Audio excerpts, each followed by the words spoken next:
When you and I were boys back in the Midwest, Right. governments, federal, state, and local, were only taking about 15 cents out of every dollar earned. Today, they're taking almost half of every dollar earned in the United States. And most people don't realize it because the taxes are hidden in the so-called business taxes. You know, the politician that stands up and yells, oh, let's save the little man, let's tax business, and everybody yells hooray. But they haven't figured out that every tax on business is just a part of the cost of production. And the customer winds up paying it when he buys the product. It's a hidden sales tax. There's 116 of them in the suit of clothes that each one of us is wearing. Suppose a lot of economists have suggested, and I don't know that it'll ever come to be in this country, that if they closed all of the loopholes and corporations and maybe tax loopholes and even on the rich certain loopholes and made a percentage income and made a flat fee without all of the deductions, that the government might raise as much money as they do now. Oh, sure. And really, the loopholes, this has been overdone by the politicians, too. No.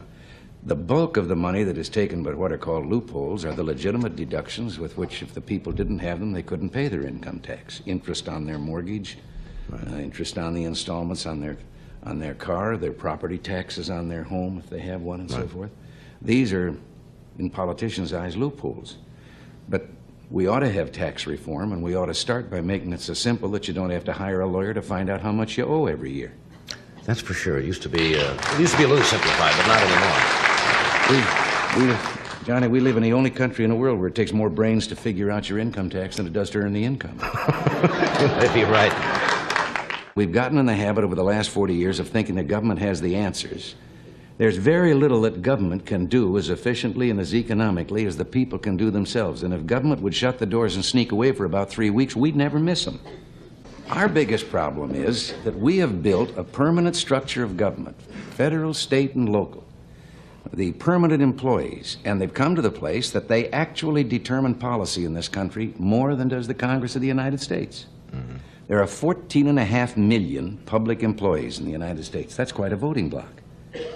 And the bureaus and agencies, now in Washington, I heard you talking earlier about some of the research programs. Mm-hmm. What would you say if I told you about a study in which this was called the demography of happiness? And in this study, the government found out that young people are happier than old people.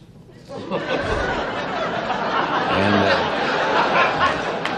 they found out that people that earn more are happier than people that earn less. And they found out that well people are happier than sick people. That's good. Well, that's glad this to was know that. $249,000 to find out it's better to be rich, young, and healthy than old, poor, and sick. A poll was taken recently that found out that only 46% of the people in the poll could name their United States congressman. But what was worse, 86% of those who could name him couldn't tell you a single thing that he represented or stood for. They just knew that he represented the state. But he was a congressman, but what's he doing while he's up there? And the same is true at the local levels of government and all the rest. But so you're saying people really have to take an active interest, and you have to have citizen action groups locally and let them know. Concerned See, the special citizens interest groups. Now, the special interest groups aren't, as everyone thought, big, powerful business interests or something that are going to persuade government to do things. As a matter of fact, I don't know anyone with less influence today in government than business. They're just a convenient whipping boy. But it's the groups that have got a particular axe to grind. You can't have a power plant because it might interfere with the seagulls. Now, I think I'm an environmentalist, and I do not agree with those people way over on the edge who pave the whole country over in the name of progress. But also, I don't like those on the other extreme that won't let you build a house unless it looks like a bird's nest. Someplace in the middle, we got to allow people our ecology, too. Right. Well, this kind of group, and they want their particular program.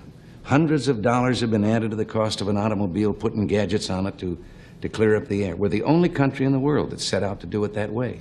When budget deficits are what's causing inflation, I don't see that there's any room to be on either side of that argument. Yeah, I think the answer to curing inflation is a balanced budget. Now, how do you do that? I mean, how do you balance the budget? Well, balancing the budget is like protecting your virtue. You don't spend more than you take in, right? Yeah, it's like protecting your virtue. You have to learn to say no.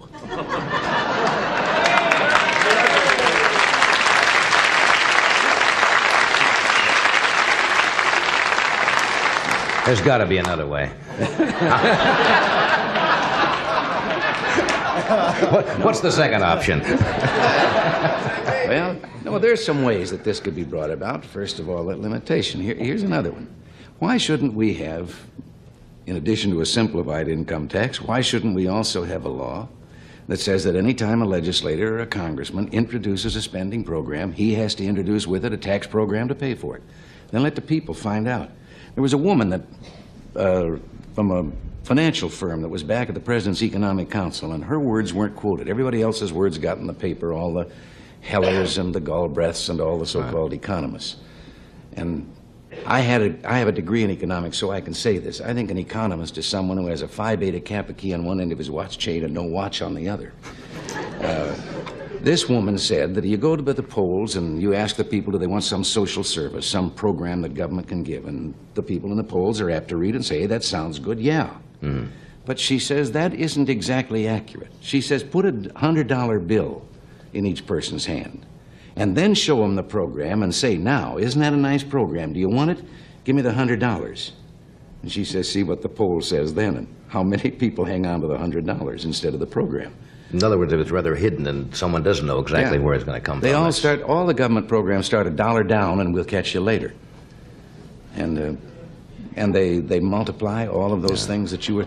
The Office of Management and Budget in Washington, that's responsible for the budget, putting the budget together, cannot even tell you how many boards, commissions, agencies, bureaus, and departments there are in the federal government. Yeah. But all of them can pass regulations. And those regulations have the force of law. And the difference is, when you break the law, you're innocent until proven guilty. When you break a regulation, the fellow that charges you with breaking the regulation, you're guilty. Right. And if you want to take him to court and prove you're innocent, that's up to you. Right. And all of these are things that yes, we can trim the budget. There's enough fat in the federal government that if you rendered it, you could wash the world. Maybe it's time for realignment between people who might find themselves in the wrong parties. Mm-hmm. Maybe there are some people still voting. I was a Democrat most of my life. I became a Republican only not too many years ago. And I had the pleasure of telling some of those people that are saying the Republican Party ought to broaden its base the other day that when I switched parties, I didn't do it because the two parties were alike. I did it because they were different. Right. And I think that the two parties ought to stand up as to what they represent, what they stand for,